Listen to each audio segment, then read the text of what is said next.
mga palalab, another day, another vlog. At ito pa nga rin nga yung ating continuation ng ating Puerto Princesa Palawan vlog mga palalabs. At ito nga yung day 2 natin at ang ating itinerary for today is island hopping. Yes mga palalabs, at ang una nating pupuntahan as per tour guide ay ang Honda Bay, and then Luli Island, and then Cowrie Islands, and dun nga tayo maglaland sa Cowrie Island. At after nga naming makarating mga palalab sa Honda Bay, ayan, kami ay nag-register muna, and then sasakay kami ng bangka papunta dun sa Pambato Reef.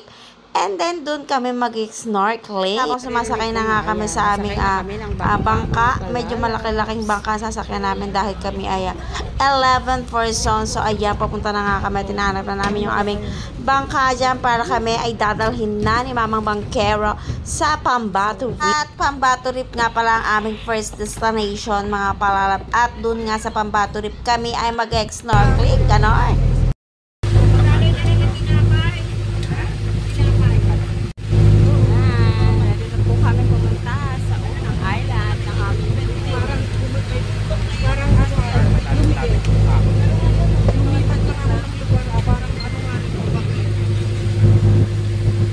Malapit-lapit lang naman ang lalakbayin namin from Honda Bay to Pambato Reef mga palalabs. 10 to 15 minutes kung hindi ako nagkakamali.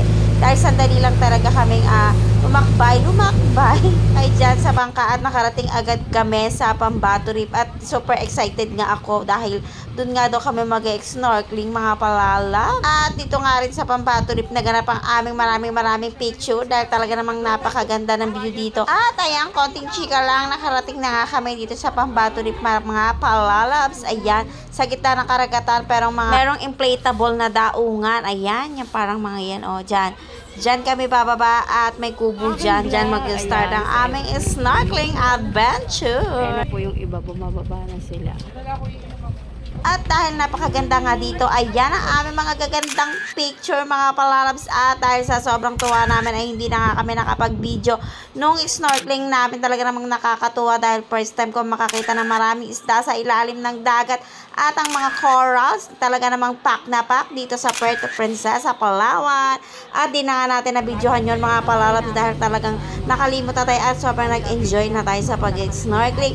And then after nga natin pumunta sa Pambato Reef ay punta naman tayo dito sa ating second destination dito sa Luli Island. Ayan, at talaga namang dito pa lang sa bangka, hindi pa kami nakakababa, ay talaga namang amazed na ako sa ganda ng view. Talaga namang breathtaking ang pagpunta dito mga palalabs. Talaga naman super excited ako dahil parang gusto ko na talagang mag-swimming ulit. At kaya nga pala tinawag to na Luli Island mga palalab. Lu, it means lulubog siya pag high tide.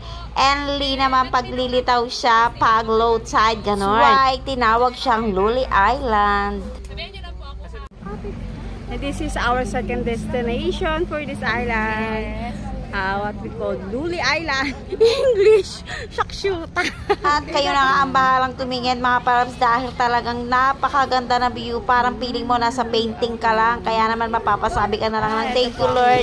Binigyan mo ko ng chance na makapunta rito, ganon. At salamat din sa mga taong kinakasangkapan mo para makarating ako dito mga palalabs sa aking only team. Thank you so much. Ayan, kitang-kita nyo, sobrang ganda.